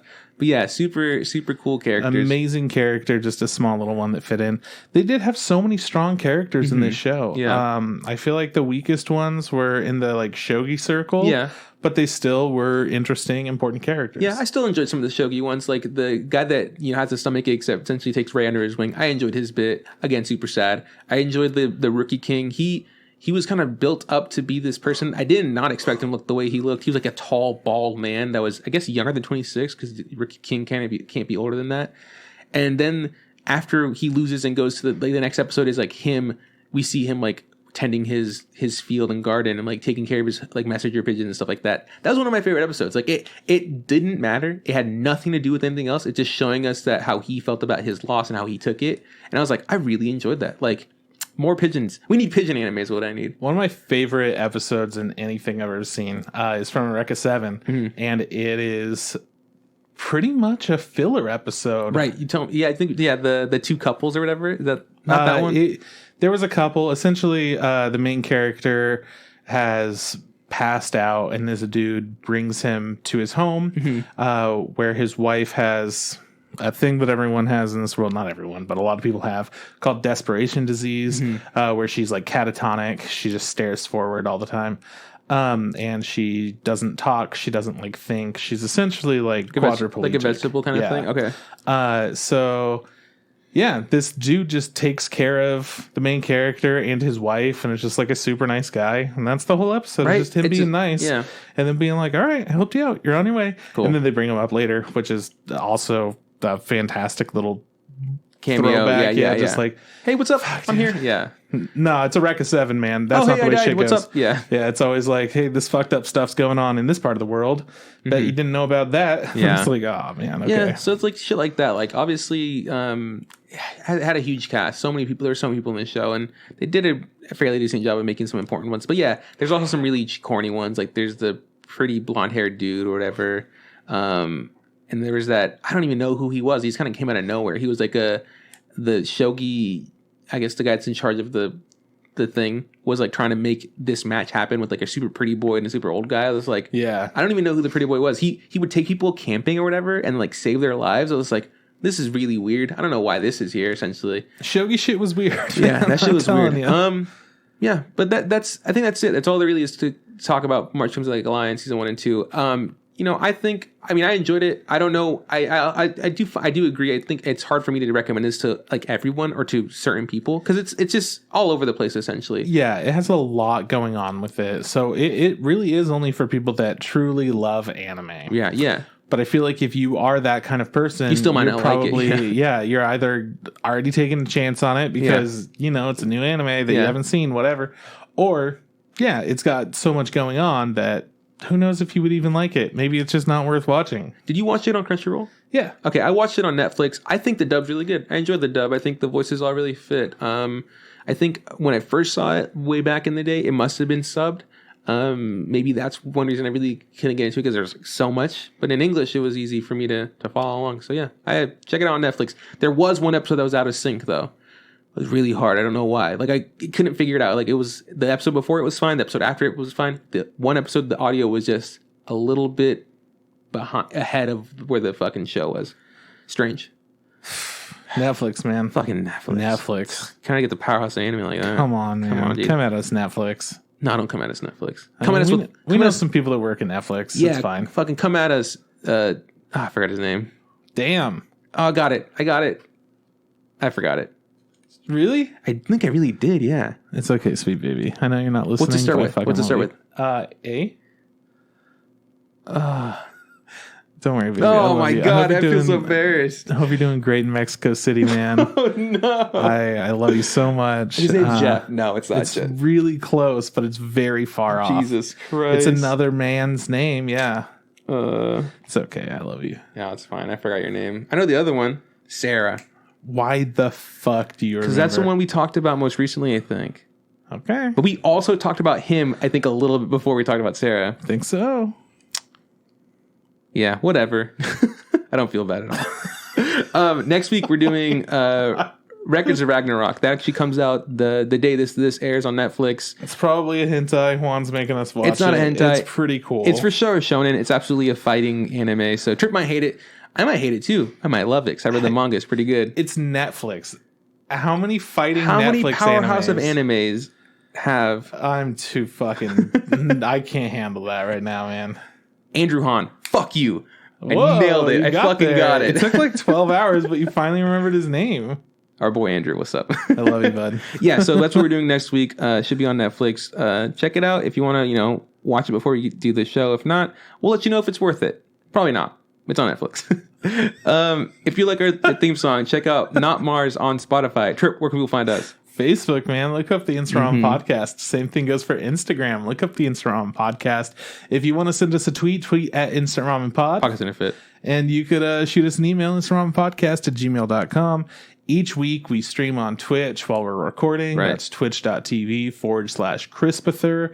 It's pretty chill. We do a little bit of before and after. Probably not much after today. Look at me, man. My eyes have been closed for 10 minutes. Yeah, it's fun. I'm so glad that we got to, talk about this show after years of putting it off. Yeah, we're done with it. But man, 44 episodes was a lot. We don't ever have to do it again. We're done with it. Please, if you guys do have a recommendation for us, let us know. We have weeks of episodes lined up. Thank God. It feels you don't know how happy it makes me and Trip to have like 3 weeks booked. We go, oh my God, and then we could do this, and then we could do this, because it's really hard mid-season where we go, dude, nothing's fucking dropping. What do we talk about? Well, because I mean, if we're going to be completely honest, right? I like that people are able to listen to us, because I like to think that the people that do listen to us get a little bit of enjoyment out of it. Hopefully. And less people are interested in episodes about shows that have aired 4 years ago, like March Comes In Like a Lion. Fucking banger. So, whoopsie daisy. But then anytime that it's like topical and relevant, new show. We're talking about that. It does better for us. Yeah. Yeah. Which, again, we don't do this for any kind of monetary gain. It's just me going, oh, cool. I'm glad that more people got to enjoy something that I put out in the world. Yeah, for sure. So it's nice when things line up that way to where I'm like, oh, good. This might entertain some people a little bit longer. We'll have some good times together. So I think we had 3 or 4 weeks set up. So, but let us know, because eventually we're going to go dry and we need some fucking recommendations. So. We're talking movies. We're talking 12 episode things. And we're talking, we got a whole fucking list of everything that we've reviewed on the podcast linked in the description below. Shout outs to our boy Jeff. Hey, what up, Jeff? Yeah, that's it. That's the podcast this week. Next week, Records of Ragnarok. Yeah. This is bye from Juan. See you around from Chris. Hey, don't forget. Just add hot water.